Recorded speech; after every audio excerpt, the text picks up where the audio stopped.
All right, we're back with another holiday chat. Today we have Ernie, and I'll remind the listeners that if you're listening to this in the summertime, you could have been listening to it at Christmas time over the holidays if you had been on my email list. So if you're not a subscriber, head over to davidcbarnettlist.com. And subscribers also get first crack at booking these spots. So if you think that you have something that you want to talk about one day, be on the list because in October, November every year, I start to promote this. Ernie, are you on the email list? So unfortunately, I'm not. I'm gonna be added. I found you on Spotify, so I saw the Spotify, and then it Okay. said, "Hey, you're booking holiday calls for a significant discount." So I saw this as my opportunity to for my early Christmas present. Well, that's awesome. So it's good to know that I'm dominating Spotify. Um, Ernie, why don't you tell us a little bit about yourself and what would you like to talk about today? Yeah, yeah, sure thing. Well, first of all, it's great to finally talk to you live. I've been listening to some of your content on YouTube and Spotify. As you know, I will be added to your email list. Thanks for that reminder. Um, Awesome. I appreciate you, and I appreciate this sort of that straightforward content. In today's day and age, maybe because I'm in my early 40s now, I appreciate just straightforward content. I don't need all the like glitz and glamour and like effects. So I Thank you. appreciate that. So yeah, a little bit about me. I'm here in California. I'm I have a 9 to 5, so I'm in sales. That's my 9 to 5. That's what keeps the lights on, pays the bills, and a little bit of savings on top of that. So I'm grateful for Okay. that. But really, my side hustle is what I want to talk to you about, which is I'm a business broker. I'm a new business broker. Um, I Okay. I closed my first deal earlier this year in 2020, in February 2023, and my goal here is to use the money I generate from business brokerage to either keep growing my business brokerage or just saving that money and buying a business. So I'm not sure Okay. yet. I'm still deciding. So is business broker just going to be my business, or am I going to save some cash and buy a business? So that's a little bit what I want to talk about, and I really just want to the first part is really dive into business brokerage, and I've been struggling a Sure. little bit as a business broker. I know you were a business broker in the past, and I'm struggling with lead generation, and I'm really Okay. great once I get on the phone with a prospective seller, but filling the top of the funnel is something that I'm looking to work on. And just to let you know, for this call, I have 2 young children that are out right now, but when they come back, the dog might be barking. There might be some background noise. So that's kind of All right. my chaotic, beautiful life right now. And they're really the reason why I want to do this is to get more income and, provide generational wealth for them, for my kids. So, you left a comment when you made this booking saying that this is what you wanted to talk about. And so what I did today is I actually booked lunch with a business broker here locally. Mm. And we were throwing some ideas back and forth. So there's going to be a little bit of input from that conversation. I'll mention it when I share an idea that we discussed at lunch. But Mm.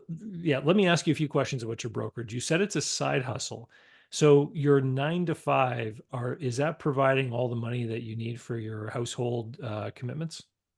Yeah, it is. It is. And that's the thing, because I watched one of your YouTube videos about why you left being a business broker and how difficult it is to keep the pipeline management going of clients and how long it takes, right? The Yep. closing process is, pretty much like 8 months to a year, sometimes longer. So that the 9 to 5 is going to fund my life, I guess, and then the business brokerage is funding the dream. And are you an independent business broker or are you part of an office? Is there like a whole infrastructure there to help you too? So I'm independent. So I became a business broker because my mom has done some business broker deals. She does all types of real estate. She does residential. She does Okay. property management. She just kind of does a little bit of everything. So she's sort of guiding me, but not really. So I'm pretty much on my own with a tiny bit of guidance from her. Although the first deal was a split deal with her, we worked it together. Yeah, the first Okay. deal. Yeah. Okay. And so you closed that first deal.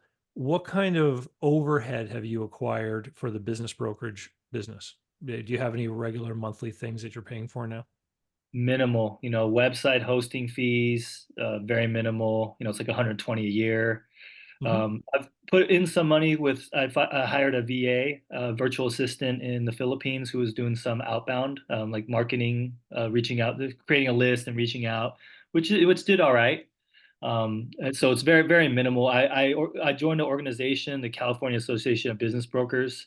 Hmm. So there's some membership dues, and I've taken some of their courses for like Yep. how to do financials and stuff. So that's, I would say overall I've spent probably maybe with real estate licensing too here in California, maybe 2,000, 2,500, maybe 3,000 Okay. max. Yeah, Okay. total.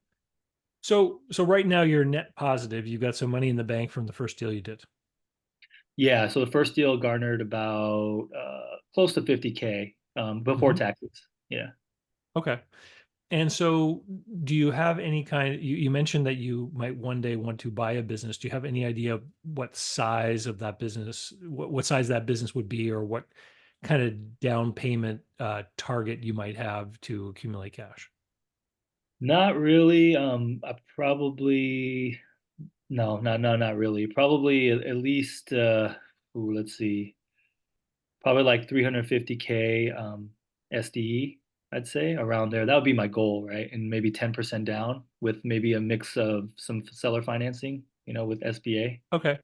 So then in all likelihood, you're probably to buy a business of that size, a rule of thumb I typically use for people in the US where the SBA exists is that about 50% of the SDE target is probably where you want to be in cash to have money for a down payment, other closing costs, etc. So let's call that 150 to 170 or $80,000. Somewhere in there is probably the cash you will need to accumulate. Got it. And would that include working capital too in that? Well, you know, interesting that you should say that because the way that working capital is treated in different deals is going to vary depending on the type of industry that you buy in, whether it's a share or an asset sale, right? Um, the you know, and there's a whole other kettle of worms there if you bring up working capital, but um, the amount of money that you're going to invest in a deal, if the business requires a certain amount of working capital and you don't get the working capital with your transaction, that means you have to make that investment and you either do it with your own money or you expand the limits of your loan through adding, operating capital to the loan you get, or maybe even getting a line of credit as well. I have a client who just got a financing letter from a bank. He's borrowing an amount of money to buy the business, and then the bank is adding another 100,000 onto that for working capital, and they've extended him $150,000 line of credit too. So that's an example of someone borrowing extra for the operating capital that's missing in the transaction, or you can come up with it on your own. So it's really going to depend on the type of business. Got it. Got it. No, but that sounds about right. If you say 50% of SDE, then that sounds like a good amount. I would feel good about what is it, like 150, 175 to put into the Yeah. business. That would work. And then I think type of business, I don't know about industry, but I do want something where it's probably more of a remote company, less brick and mortar. So I don't know what Okay. kind of business that would look. So I have not narrowed it down at all, but something where I can work wherever I want, I'd say, most likely. Okay. And the business that you sold, in general terms, what sort of business was it? So it was a, wholesale bakery and restaurant. Yeah, it Okay. was a wholesale bakery and restaurant. Yeah. And so it was just a family friend that wanted to sell. They were ready to retire. And then we found a private equity firm that focuses on small business acquisition. And, Hmm. they purchased it all cash. So yeah, that was the. Okay. And so can you describe your community to me? Like, are you in a big city or like a suburban area? Like what does it look like? So I'm in a suburban area, but it's pretty close to a big city. So yeah, so it's pretty close to a big city. But Okay. I would say more suburban, the areas I'm focusing on and where I want to focus on. And And I've so do you have an idea, like within a serviceable radius of where you're living, do you have an idea of how many small businesses there might be? I don't have an idea, but there's probably a lot. That's very, Like 10,000 or like 1,000? Probably closer to 10, maybe five. That's just a Okay. guess. Yeah, five to All 10. right. So we're talking about an area with a lot of businesses, and do you have any idea what the competitive landscape is for business brokers? I mean, I feel like business brokerage is still such a new industry. Not a new industry, but it's an unknown industry. Hmm. So I'm not worried about the competition. There's a few business brokers, but there's plenty of opportunities for business brokers. I mean, like you probably know this. A lot of business owners don't even know that business brokerage is actually an actual job. Oh, this is the other thing, right? But I want to focus on larger deals. I can pick and choose the deals I want to work. So I want to stay away from businesses that are selling for 100, 200,000. I'd rather focus on businesses that are at least bare minimum 500K value, but I want to Hmm. get closer to like the million to a million and a half. And if I have to co-broker it with another broker that has more experience in that significant industry, so that's something that I did. I was looking at a software company. Obviously, I've only closed one deal. It wasn't a software company, so I reached out to another business broker and we tag teamed it, and we've gotten the call because he had experience with mergers and acquisitions for a software company. So that's Hmm. another spot. But I do want to focus on larger deals, larger business. Like, what do you call it? Like, is it like lower middle market kind of deals? Yeah, lower middle market. Yeah. Okay. And this is great because I think we should talk about this because this is something that a lot of people that get into business brokerage will think about. They're like, what kind of businesses do I want to sell? And I like to imagine the world of businesses, like if you imagine the population of businesses out there, I like to imagine it like a pyramid, right? And so there are a lot more bricks at the base of the pyramid than there are at the peak, right? And so the smallest sort of little main street, restaurants, shops, stores, uh, you know, home cleaning services, lawn maintenance guys, those are like the bricks at the bottom of the pyramid, the smallest revenue businesses, but there are a ton of them. And then the very peak of the pyramid might be, your stock market companies, right? The big ones. And then, so as you go up the pyramid, the number of blocks diminishes. There are fewer and fewer and fewer businesses. But in the world of advisory or intermediaries, the further up the pyramid you go, the more robust and sophisticated and expert the advisors become, right?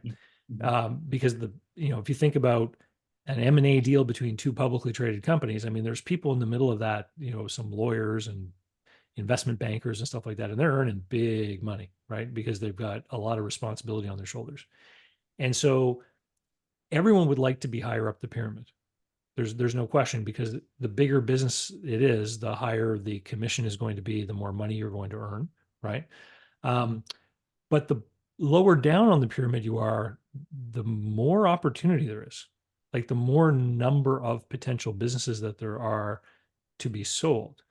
And so um, I think there's a lot to be said for instead of thinking about what you want as far as the types of businesses you want to sell, think about the types of businesses that you are going to be able to sell yourself to and be an authority for, right?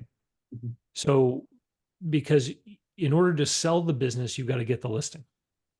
Yep.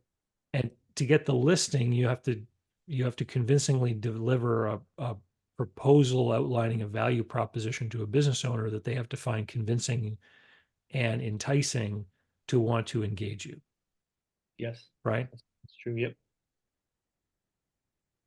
So when you're Can you hear saying me? that, do you mean going like industry specific to be that expert and learning, like so niching down, or is that what you're Well, saying? and this is why I was asking how many businesses there were around you, because that is one tactic.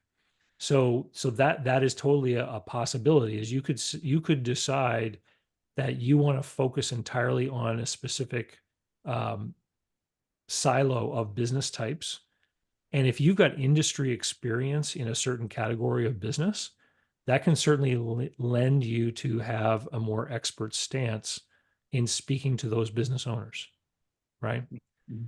And so this is what you should think about is you should think about where can I position myself in the market so that when people in a certain type of business decide they want to sell, that I will be head and shoulders above my competitors Mm. as far as a choice.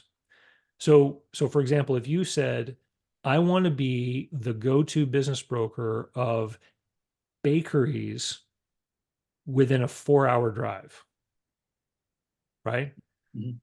Now, are would there be a lot of bakeries within 4 hours of you? I'm not sure. Probably not too many. Probably Okay. not too. Yeah. And you can expand that. You can expand it maybe also into like wholesale food processors of certain types. People that make sandwiches and sell them through gas stations, or there's other kinds of businesses where you can kind of expand the envelope a little bit on either side.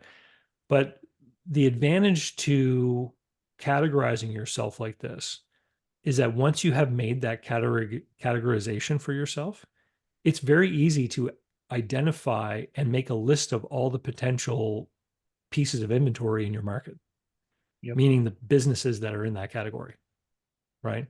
That's And true. so if you do some research and you just use online data to find how many bakeries are within 4 hours of you, for example, if there are 500 of them, well, you can now make a list of these 500 businesses and you could find out who owns each one.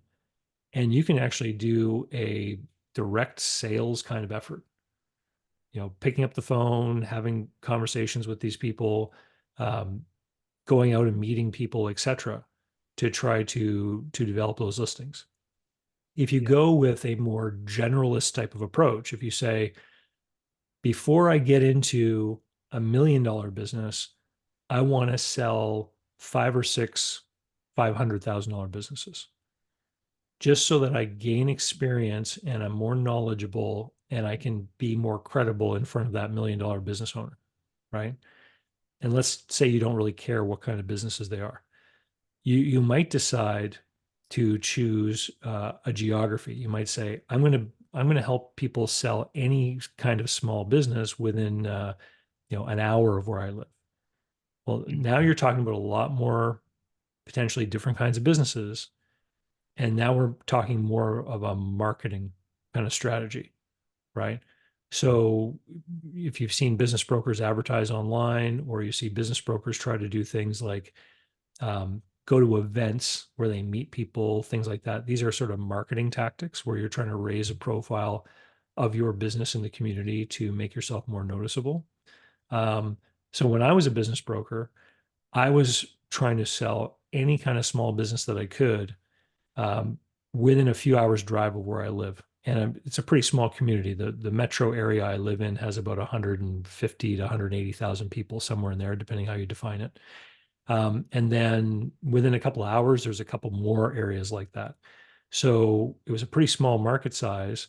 And I was doing things like, for example, in the city on Sunday nights, I used to have these little cards. I got this Christmas card in the mail, and it was just like this. So I had these cards printed up, and on the front of it had the logo of the business brokerage, and inside the card it said, "My name is David Barnett. I'm a business broker here in town. I'm working with buyers who are looking to buy a business just like yours. If you've been thinking of selling your business, please give me a call for a 100% confidential conversation about what it might look like." Right. And so I would take these cards and I would put them into little envelopes and seal them. And on the front of the card, we actually had them printed in a font that looked like handwriting. It was pretty convincing. I'm sure you could do better now, but it just said confidential for the owner on the outside of the card. And I would take these envelopes and I would use that green painter's tape, and I would drive around on Sunday night because most businesses are closed at that time of the week, and I would tape them to the front doors of businesses. Mm. And whoever showed up in the morning to unlock the door would pull that thing off the window or the door, and a lot of them would end up on the desk of the owner. And then I would usually get a few phone calls that day. And then for the next week or two afterwards, I'd get a couple. But even a year later, I was still getting calls from those cards. And I Yeah. would try to go every Sunday night and do like 30 to 50 of them. Right. And in the rural communities, I got the postal service to deliver them for me. I used a bulk marketing mail service rate that they had for businesses that were out, in the woods somewhere. And so that was something that I did. I also tried to get into every kind of networking event that I could, just so that I could meet people, shake hands. I would make myself available to any kind of service club, like Kiwanis, Rotary, Knights of Columbus, those types of organizations, where they have lunch meetings to go and give a talk about what business brokers do and at what point you should talk to me. And that's what I did to create deal flow. There was also center of influence marketing, and that's a little bit more complicated. Um, you know what center of influence marketing is? No, I'm not. I Okay. don't know. So that's when you go and you talk to people like accountants and attorneys, Oh, got and it. you Yeah. talk with them about how you help people so that they can then refer some of their clients to you. And here's why I would avoid it in the beginning. Because while it sounds like a great idea, let's take example an attorney, right? So if there's an attorney near you who does a lot of small business law and knows a lot of business owners, and you approach him now and say, I'm a business broker, I can help sell businesses, if any of your clients need help, give me a call. That attorney is keenly aware that if he or she sends anyone to you, that there's an implied endorsement. Yeah. Right. So if they say to Mr. Jones, you should go to Ernie if you want to sell your business, the implied endorsement is that the attorney thinks that you are qualified. Right. And if you go and talk with that attorney today and you say, I've sold one business, Yeah. it's going to be really hard for the attorney to be able to hang his reputation on your coattails with any of his clients. Agreed. Yep. Right. Agree with that. But if you sell 10 businesses over 18 months or 2 years, then that becomes easier for them. Yeah, that makes a lot of sense. Yeah. I mean, Right. what I've also been doing is I've been leveraging my mom's experience because she sold, you know, since the early 2000s, she sold probably at least, 70 businesses, maybe 60 Oh, around there. wow. Okay. Yeah. So this is a So, family business I mean, brokerage. I'm leveraging at like that, because I need to get over that objection, and just let them know that, hey, I have mentorship with my mom. And that's another thing I want to talk to you about. Like, I don't know if I'm learning enough, in this family business. So I'm also thinking about, should I go with should I work under another business broker that maybe has experience in the industry that I want? Because you asked me earlier, are you working independently? And I get that Mm, question a lot. Like, are you independent? And like, oh, and a lot of experienced business brokers say, wow, that's kind of a tough road because you're on your own and you have to learn. You don't have anyone to learn it from. I mean, I is. work with my mom, but she focused on only like smaller businesses, and she doesn't really have a sales process in Yeah. place. So I think the first thing that you did that is setting you on the right path is joining CAB. Mhm. So joining an industry association to get yourself amongst other people that are professionals that are willing to invest in their own development is key. I've spoken to a lot of people over the years who've gotten into business brokerage and they've joined an office of some kind, and only later to discover after they got more acclimatized and understood business brokerage better that maybe they didn't choose the right office to join. And it is kind of difficult for someone who's new to be able to make that determination, right? And the issue is that almost every business brokerage office that you join is going to have some kind of non-compete, because as you might imagine, people don't want to train and develop someone who's going to then become a competitor, right? Sure.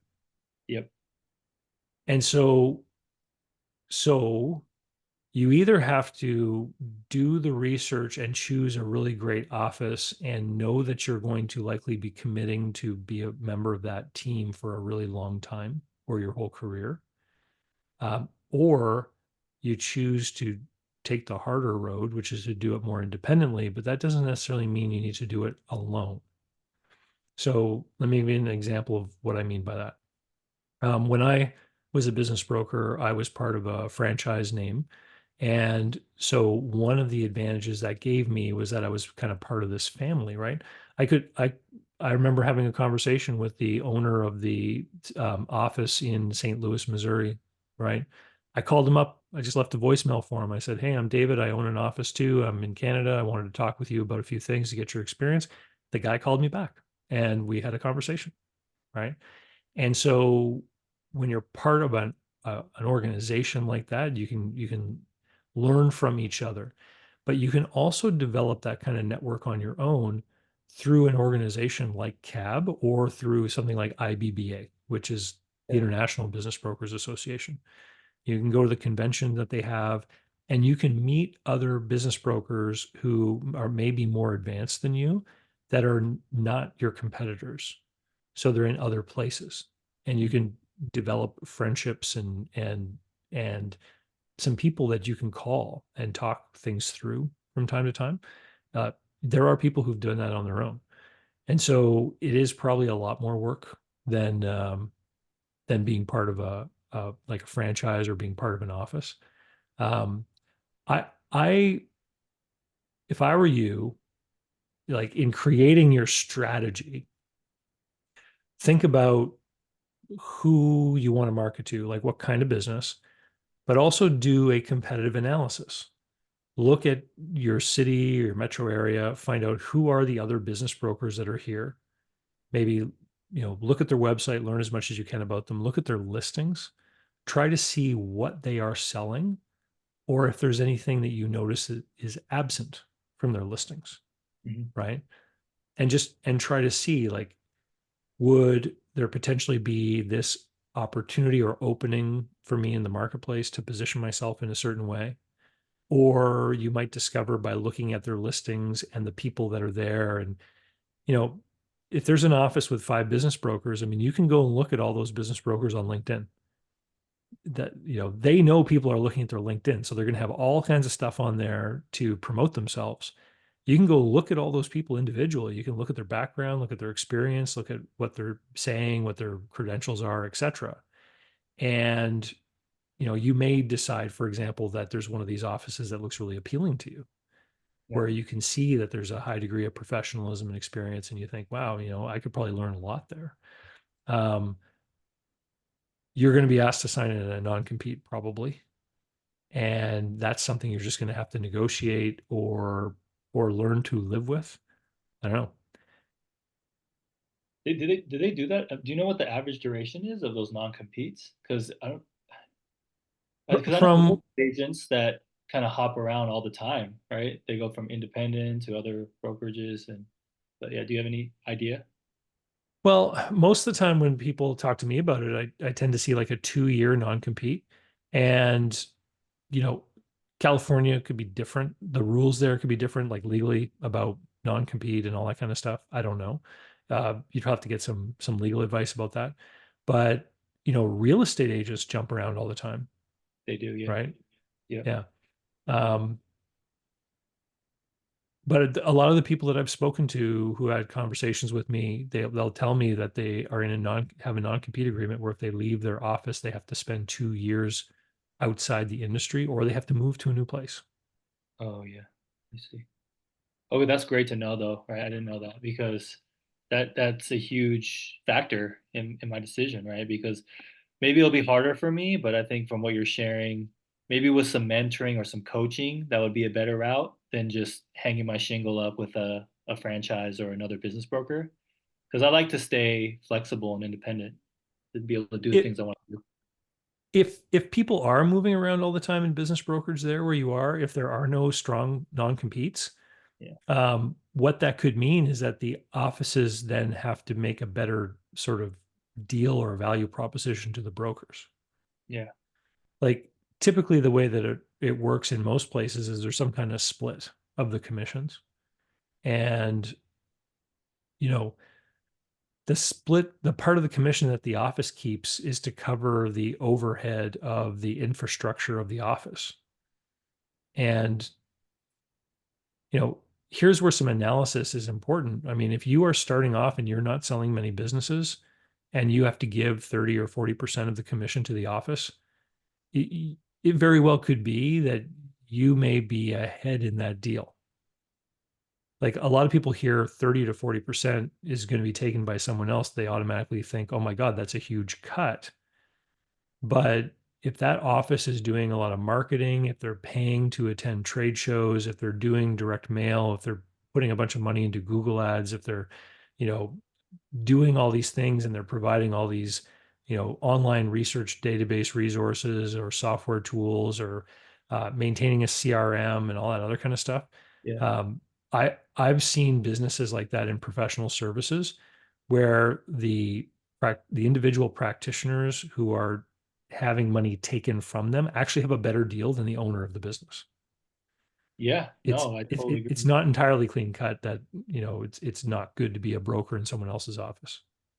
You're right. If there's no non-compete or it's very short and they take even up to, I'm willing to give up 50% as long as there's leads and education. Like those are my two biggest things, right? If I can learn the process of how to actually sell a business and then they provide leads, then 50% would be okay with me even. So that's good to kind of talk it out loud and hear from you Yeah. too.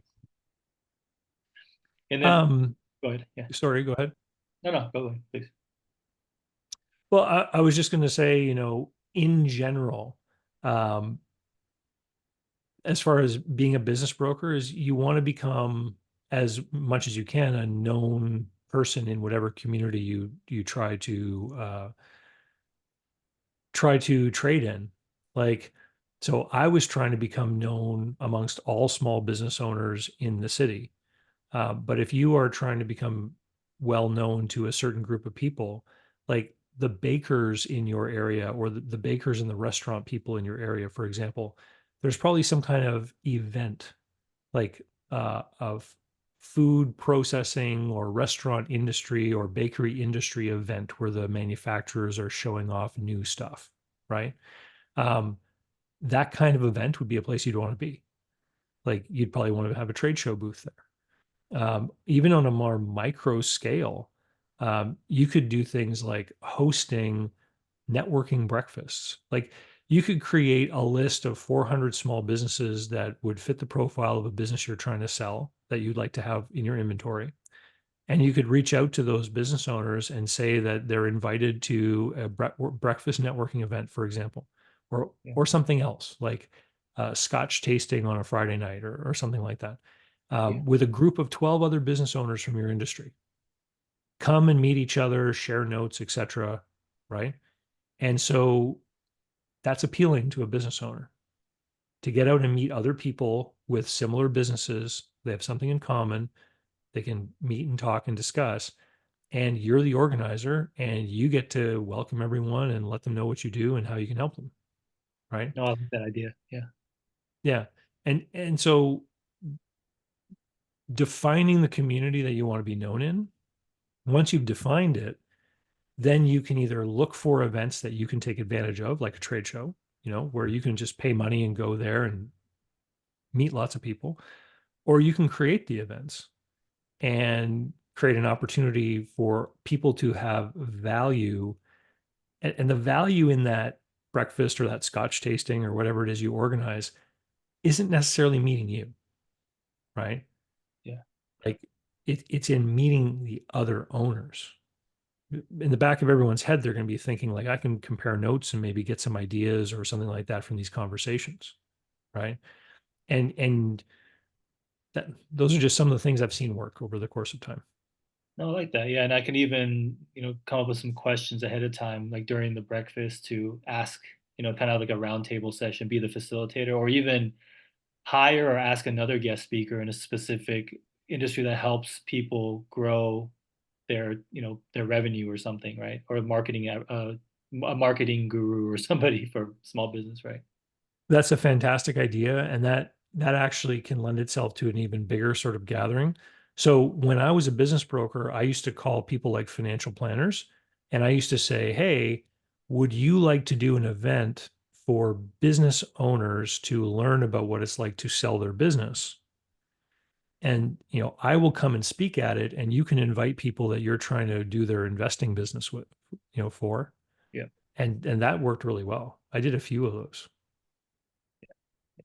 And then just going back to what you said, something about, hey, do I want to focus on the top of the pyramid businesses or the bottom of the pyramid businesses? And I think I'm okay with, after talking to you, I'm okay with trying to close a few of the bottom of the pyramid business just for the experience, just to get some wins, get some notches on my belt and sort of like just learn the process. So I have a couple in the pipe that I was like, maybe I don't want to work with them, but yeah, I may want to reach out and kind of try to close the deals on those, get the Well, listing. and there's certain momentum that starts to happen. Like if you list some of these main street sort of everyday businesses that are typically owner operated, and then you advertise them for sale on Biz by Sell, for example, and you get a bunch of inquiries from people who are asking questions about it.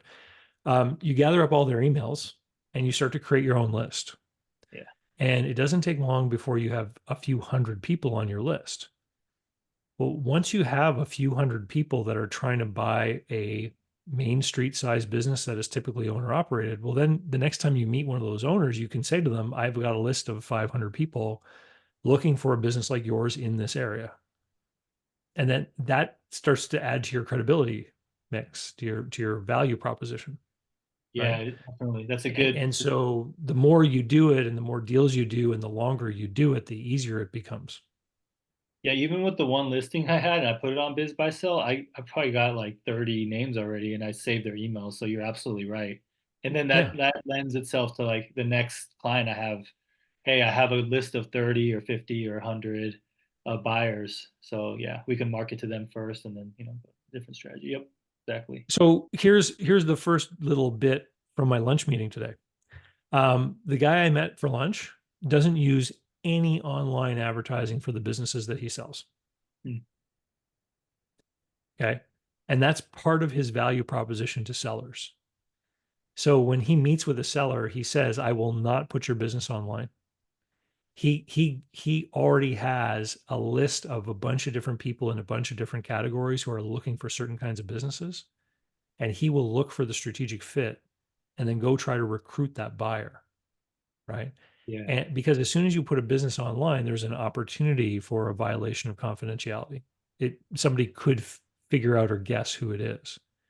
So if you have a list of a few hundred people and someone says, I'm not comfortable with my business going up on Biz by Sell, then you can say, well, I've already got a list of people that want to buy a business, and I can just send an email to them with some basic numbers about your business, and we can vet them one by one before releasing any degree of information to them.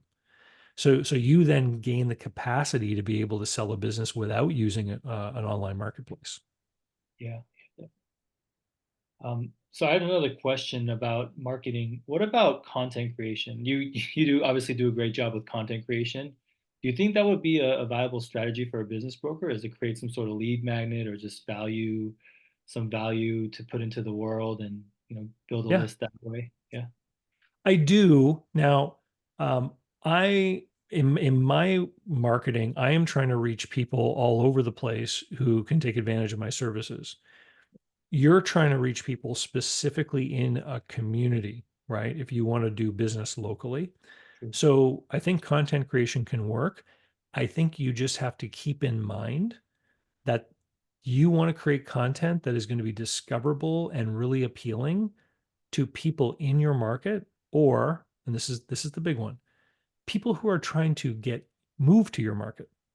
Yeah. Okay. So for example, last winter it was really cold here. I said, oh my God, I should move to a place like Tampa. Mhm. And I typed some words into the internet, and up comes this podcast, Tampa Real Estate Investing Podcast. Oh yeah. And my first thought was, if I listen to this podcast, I'm going to learn all about the Tampa real estate market. Uh-huh. But that's not what it is. The person who hosts the show is talking about all these big macro trends across the whole country, and he's talking about, all these big ideas. He's actually not talking about the reason that drew me to listen to the show. Oh yeah. I see. right? Yep. Makes I sense. I thought that if I listened to that show, I would hear, oh, in today's episode, we're going to talk about downtown condos. And then next week episode, we're going to talk about Clearwater Beach, detached homes or whatever, right? But that's not like, so just really keep in mind who you want your listeners to be or your audience to be. So you can create shows for the business owners in your community. Make sure that you're naming the city or cities all the time. You're talking about the types of businesses that are the ones you're trying to list. And you're talking about maybe the differences in the different areas of town, or you even do a show about, you know, changes in retail patterns, or if the city's talking about changing a highway or something like that, right? And you interview someone from the planning office and Mm. why are they doing this and what could it do to traffic, right? Just always keep in mind who your audience is, Yep. which could be the buyers and the sellers, but you want to do something that's going to create value for those people. So any kind of local business development news is going to be of interest to the local business owners.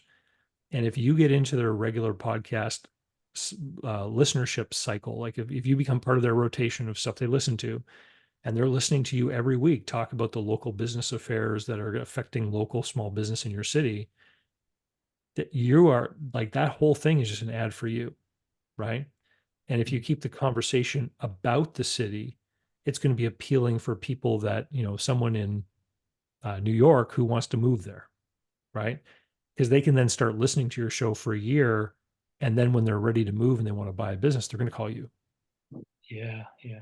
Yeah, why focus on content with someone that's done their business in the Midwest if I'm in California, right? That's just a waste of time and energy. Yep. Totally makes Just sense. what ends up happening to a lot of content creators is they'll get hung up on vanity metrics. Like Mm. my inbox is filled with people who are like, "Oh, you've got these YouTube videos. Let me clip them up into TikToks and I can help you get more subscribers and blah blah blah blah." And I'm like, if we cut a 30-second clip out of this conversation right now and put it on TikTok and it appealed to a bunch of 14-year-olds who then subscribe to my YouTube channel, that would do nothing for my business except Yeah. inflate my ego as my subscriber number goes up. What are you talking about? There can be a lead in like 15 years. But but but like the whole point of creating the content is not to get Yeah, subscribers. That's how YouTubers who make money with Google advertising revenue splits, that's how they make a living, right? Is sure. through growing their audience. The way that you grow your audience is finding one person who's going to be willing to buy a business that you list. It's a whole different ball of wax, Totally.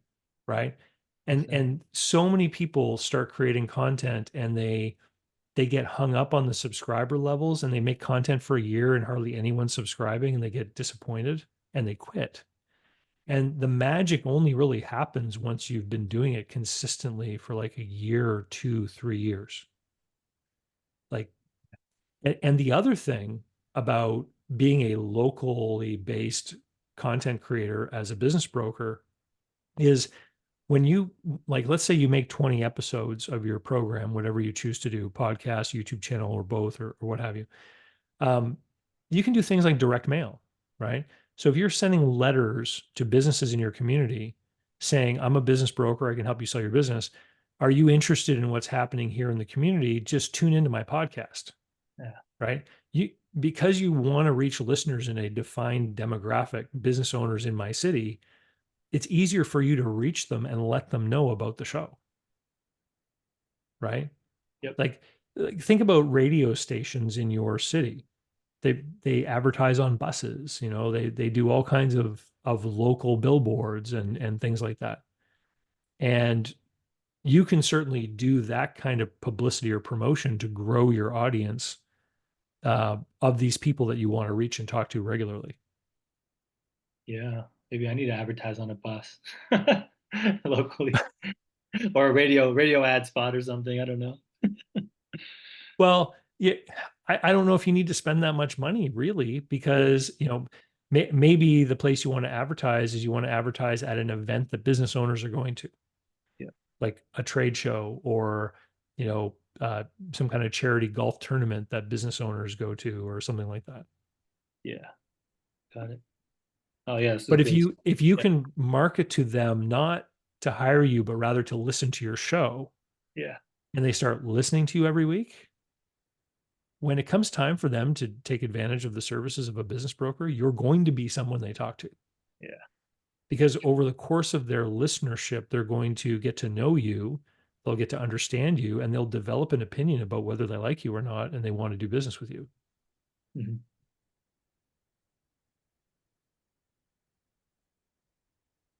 Yeah.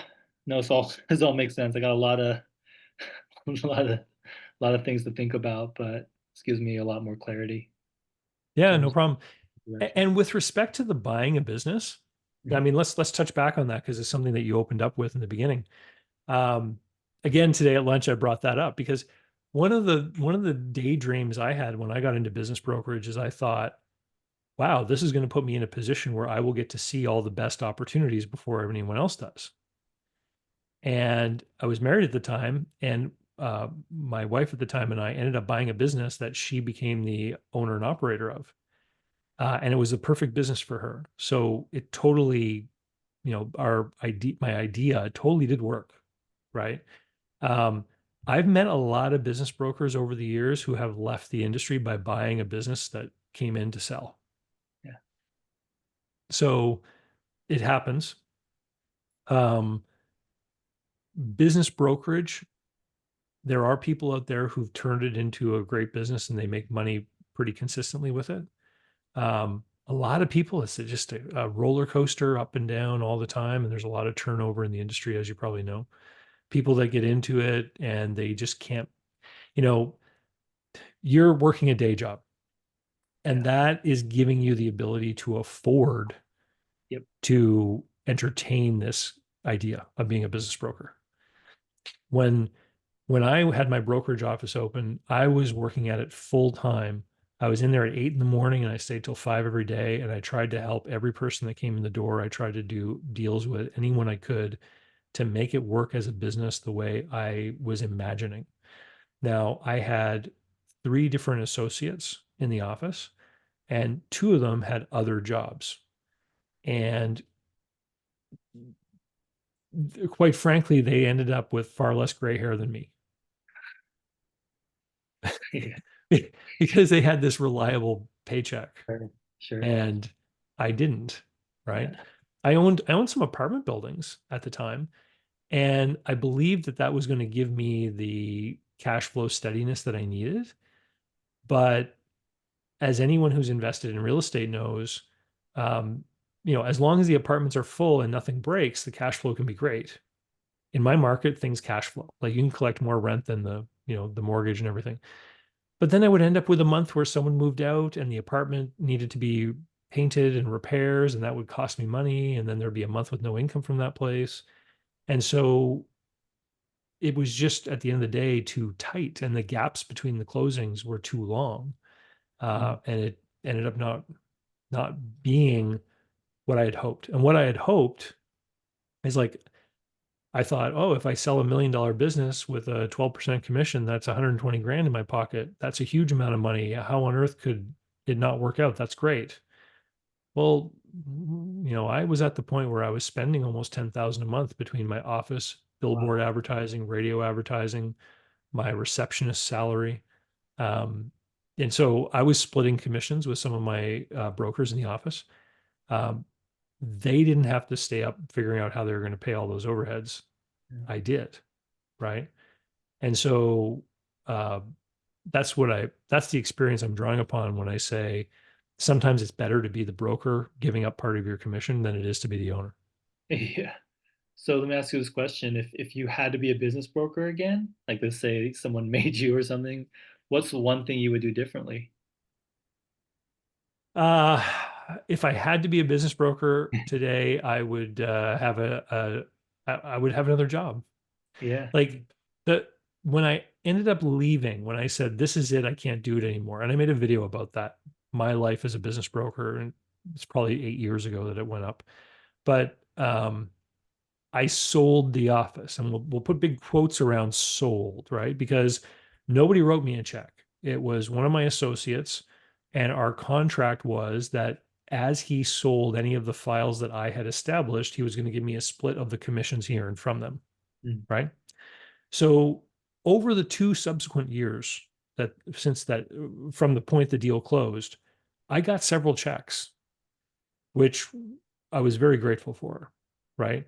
Because it ended up being a return of this money and some money for the time I put into it.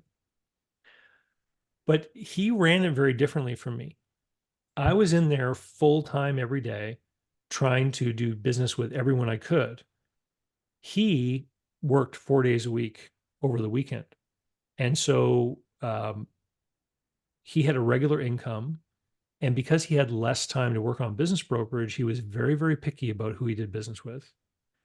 He had a track record, both in his earlier career and in his time with me. He sold several businesses. So he could say to people, like, I know what I'm doing. I've sold businesses before. And he would cherry pick.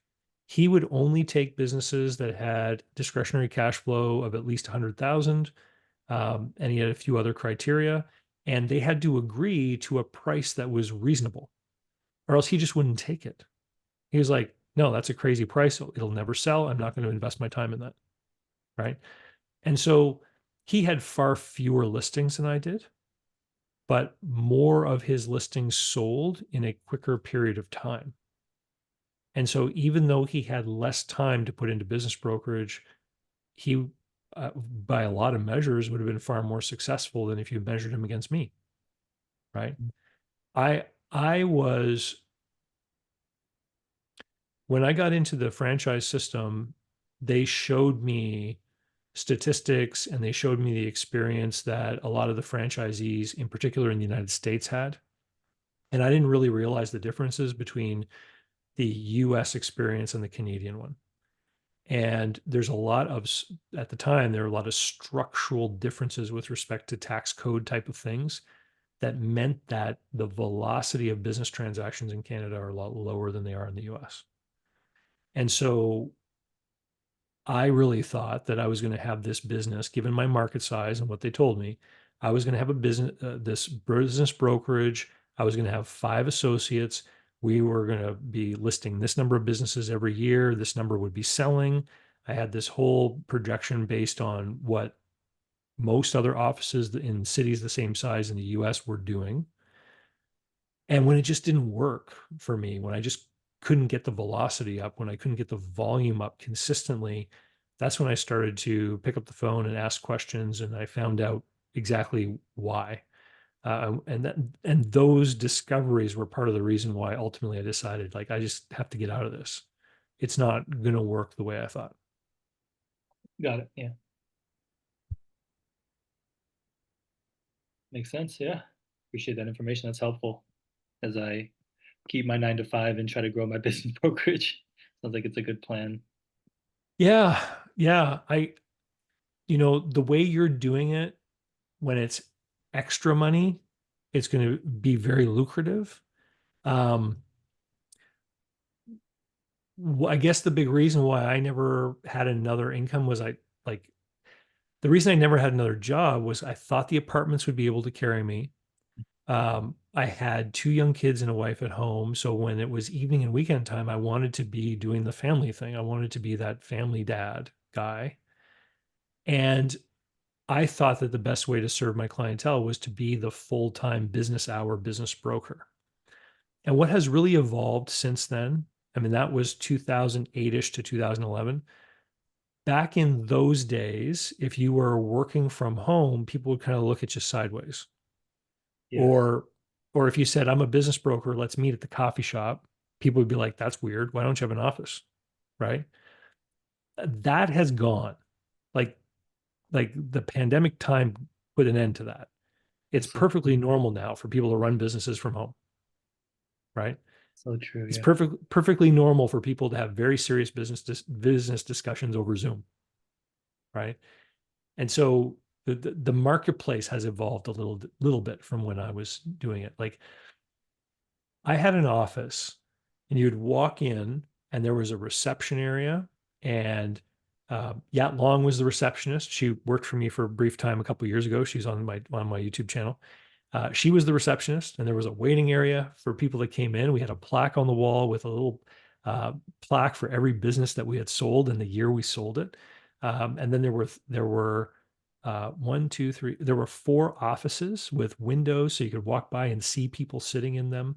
And it was one was for me and the three of my associates. And there was a bathroom at the back. There was a boardroom with a big table and an area with like a little counter with a micro fridge and a coffee maker and stuff. And it was like a professional office. And we got a lot of listings because I could meet people in that office. Like it was like, oh, it's a real business. It's a real thing. Right. And I don't think you quite need that anymore. You're so right. That was only 15 years ago. It was a different world. I mean, even the Yeah, past 5 years ago was a different world. So totally. that's true. Yeah. You needed all that because people wouldn't trust you back then. And it was just in 2008. Yeah. So Yeah. crazy. No, we're moving fast. Yeah. Anyway, Ernie, have we covered all the stuff that you wanted to talk about today? Yeah, we did. We did. It was extremely helpful. Really appreciate the time. Yeah. I got a lot to think about, as I said earlier, and a lot of things to put into action and decide on. Awesome, man. Good luck and uh, happy holidays. Hope you have a great new year. You too, David. Thanks so much. All right. Bye bye.